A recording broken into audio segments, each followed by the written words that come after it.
Okay, so I wanted to talk about shapes, and shape as a visual component. Shapes can have directional. They can have a directional movement, and again, like we were looking at the edges of those shapes being contours or created by tonal contrast. You can see a lot of tonal contrast in here, but if you look at the shapes down here, it's mostly these curved shapes, and the minor key or the extreme difference are the straight lines, these rays of light coming through. And those work as, it creates a situation where the whole scene feels backlit.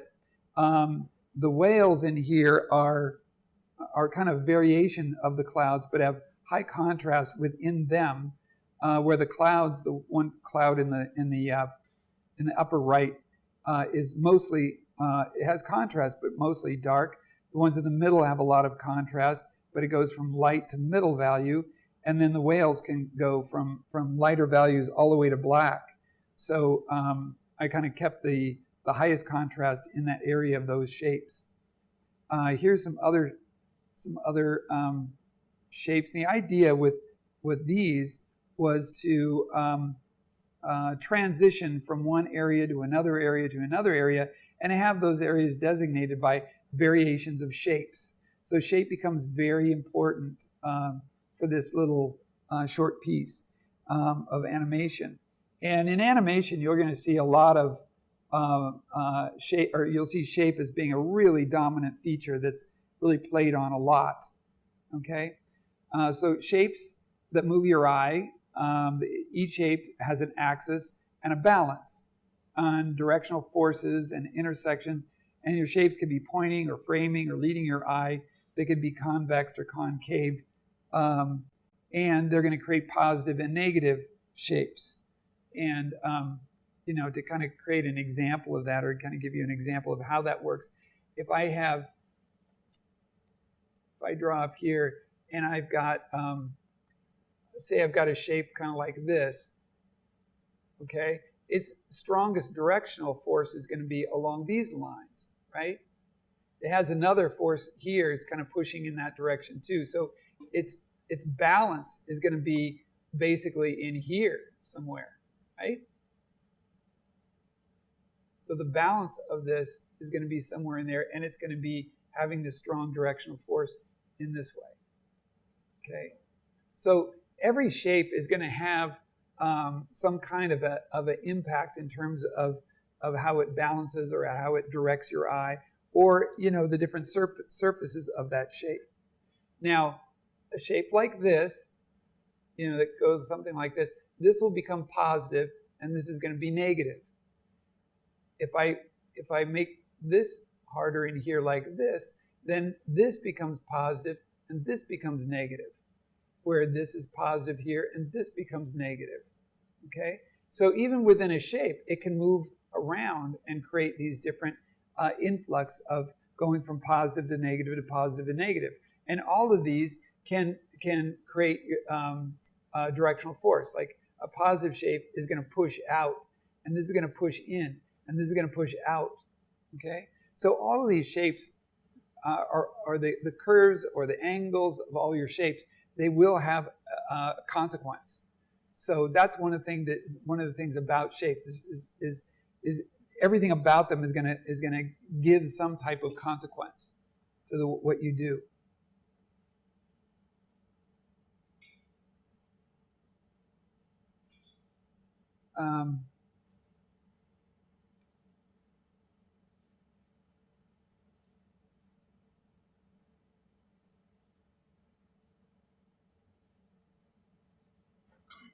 This image up here is really it's kind of a demonstration on how to paint the backgrounds for Sleeping Beauty.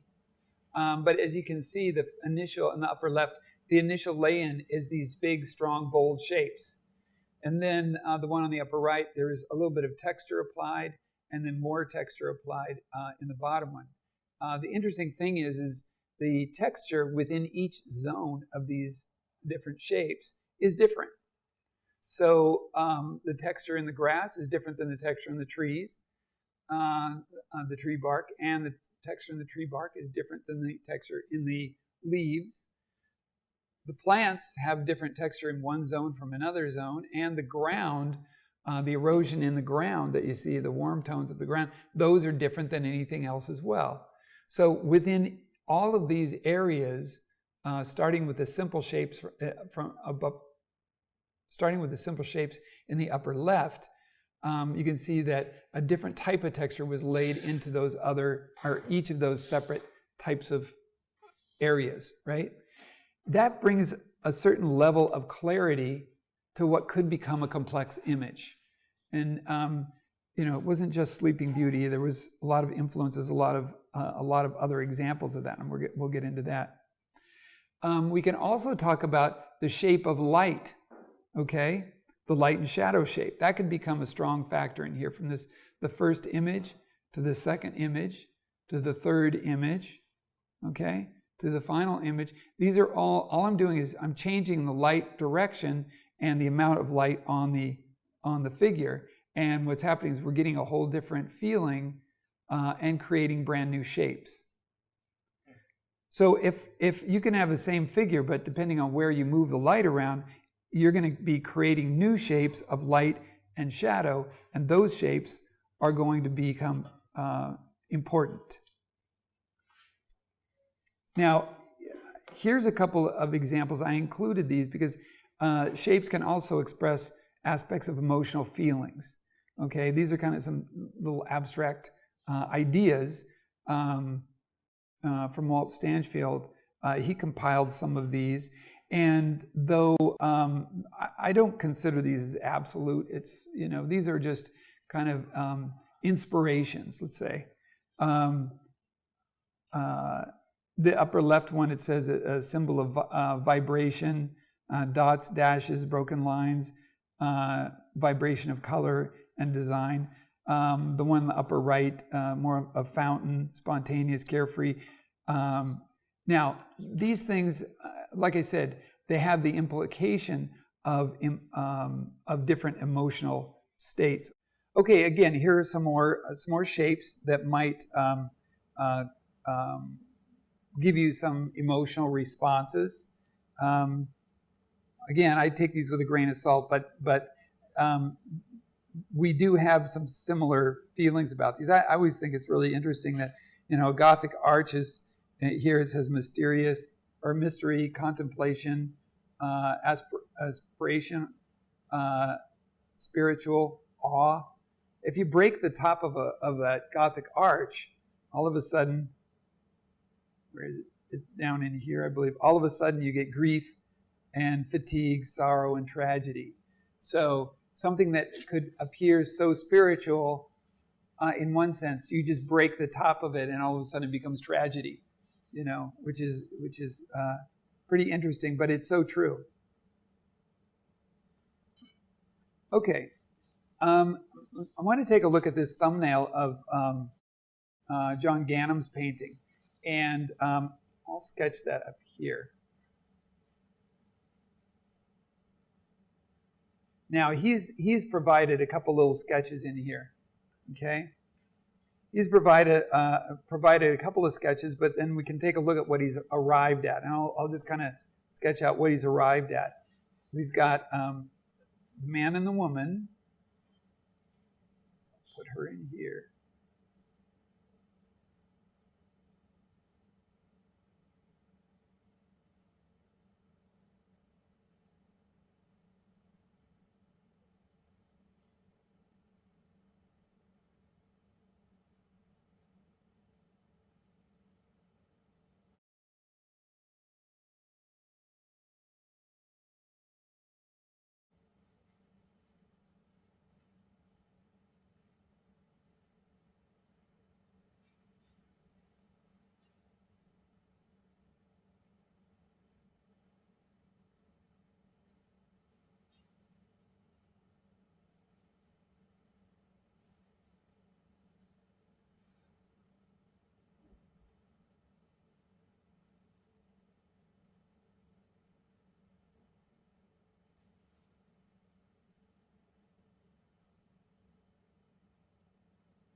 So you guys can draw along with me with these, because we're going to point out. I want to point out a couple of the things he's doing with shapes.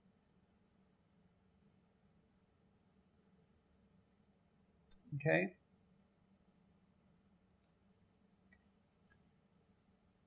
Now, if we take a look at just kind of the high contrast, we're going to see his coat. I'm going to group that together. His hair. Part of his coat in here. And her hair.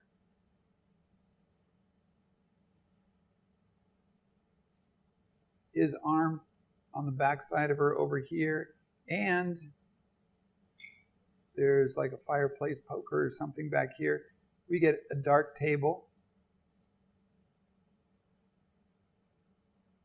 The dark table has a pattern on it that's a directional shape that comes up like that.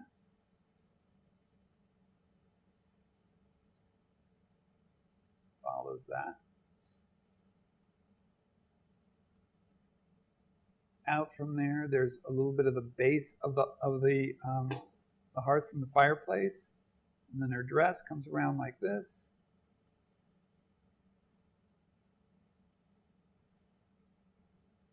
There's some fabric on the ground creating a fold coming up here, and another one creating a fold going up here. And you can see these are all directional forces. They're all pushing her eye and framing this ground. There's one over here, and then below here is a light area in here.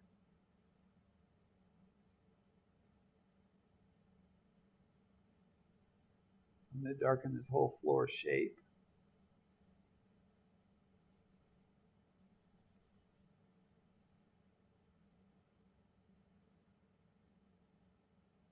Okay.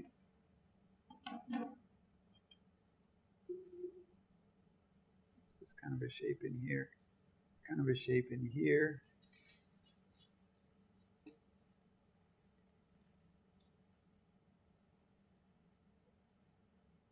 This, and then the darkness inside the fireplace. Heavy mantle going on like this. And then breakup of flowers. Now here's where it gets kind of interesting. I want you to pay attention to this, because now he's got these different zones, okay? Now he's got a shape up here, just a corner of a frame up in the corner, but what it's doing, it's providing a directional shape that brings your eye into the picture this way, right? We've got this long line here, but you can see that inside the frame over here, he's got another vertical, and then he's got these lines coming in perspective like that. But we can take a look at the books. They're like this, and then angles like this. And these are light and dark patterns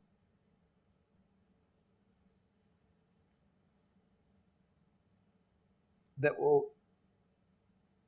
are only in this zone. It's another little dark up in here, right?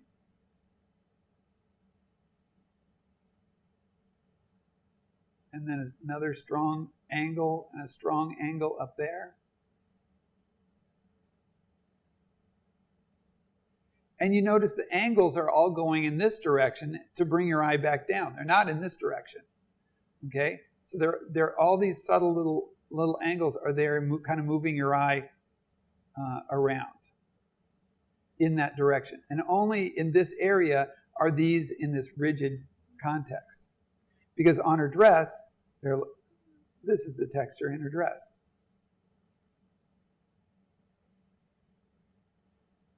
And this texture only happens in this zone.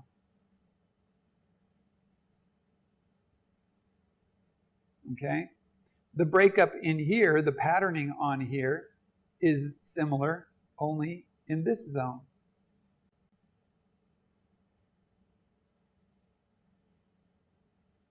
And if I'm consistent with making the marks, unique to their own little zone, then I can have something that could be very complicated or appear complicated, like there's a lot of stuff in here, except it's going to be easier to read visually because each zone has its own distinctive type of breakup of patterning.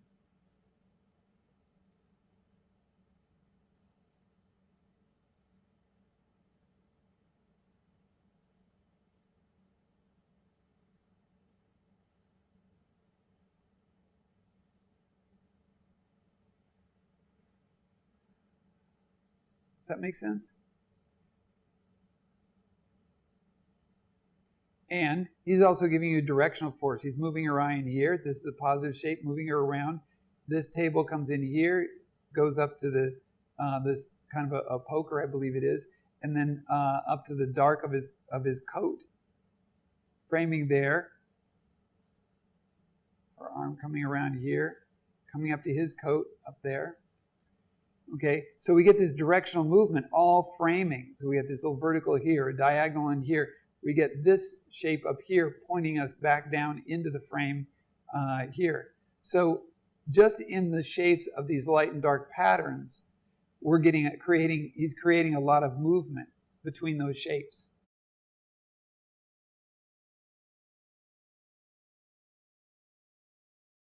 So in this image, Dean Cornwell, this is a Notan in its design. It's Notan dominant. So you see the flat lighting in here, but you can see there's about 4 or 5 value groups, and the patterns of these shapes all move your eye, and they all have a strong purpose. So,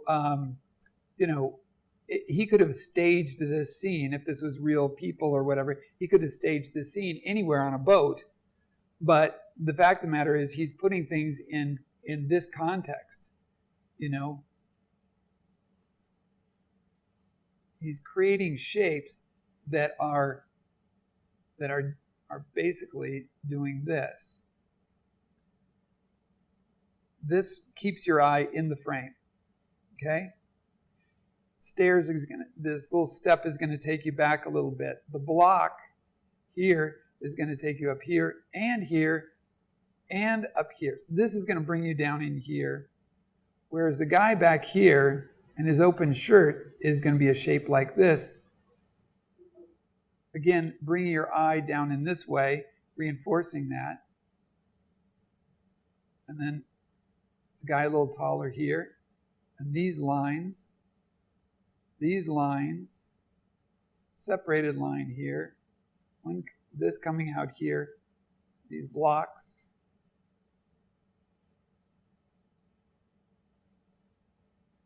This line coming in here, block stopping you from there.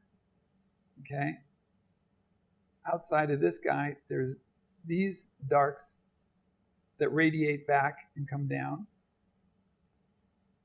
The dark of this frames her skirt.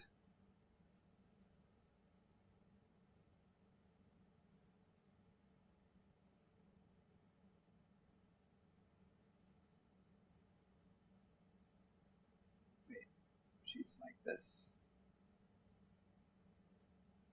Now, her dress, outside of this band in the middle, there's a certain monotony to it. It has this pattern, which again, this is going to play up this idea. High contrast is going to create this Notan design. So we're going to see the pattern. That's going to make her unique in this image. Right? And then behind her, we have part of the lower part of the mast. We have part of the light element in here that, frames this dark, where you have your lights going into your darks, and your darks going into your lights, like this. We even have a rope coming down here that's going to kind of lead us over into these guys.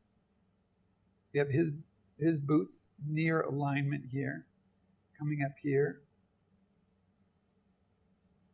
A little bag, like a little doctor bag almost. then another leg coming up in here, and then this shape of some more rope on the ground. You can see, look at the angle of these shapes.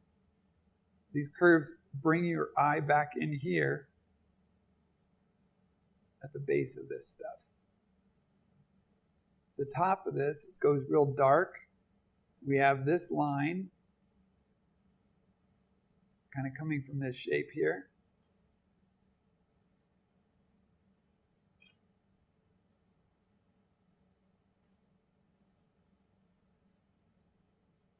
Now again, these are all, look at this shape. It's amazing.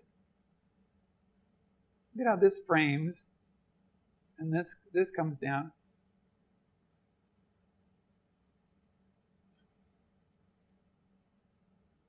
Okay? Look at how this frames this guy.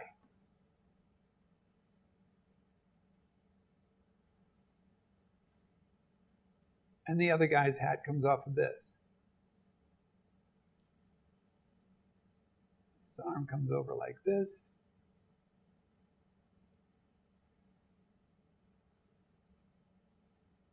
Back down to here, to his bag. They blend together, creating a bigger shape in here, big light collar.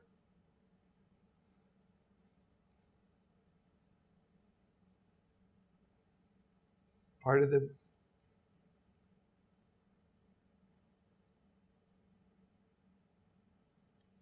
and then we get a lot of contrast down in here with the letter.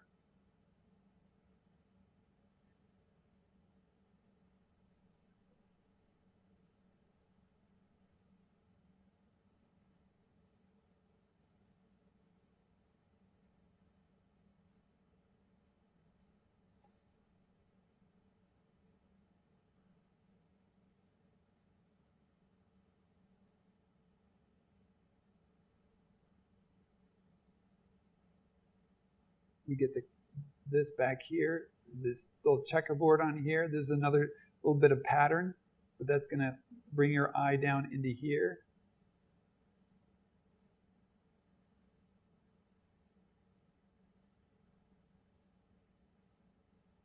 It's medium value in here, and then this very light value that's going to go, it's going to be the bottom of the boat, and it's just enough to create some elements that are going to keep you framed in the picture right here.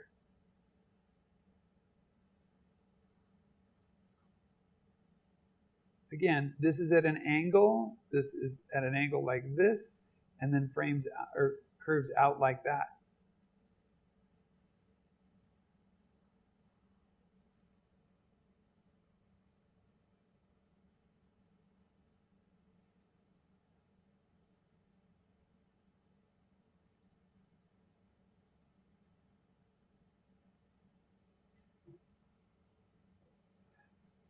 So this composition has got everything is more than just drawing of these characters in this image.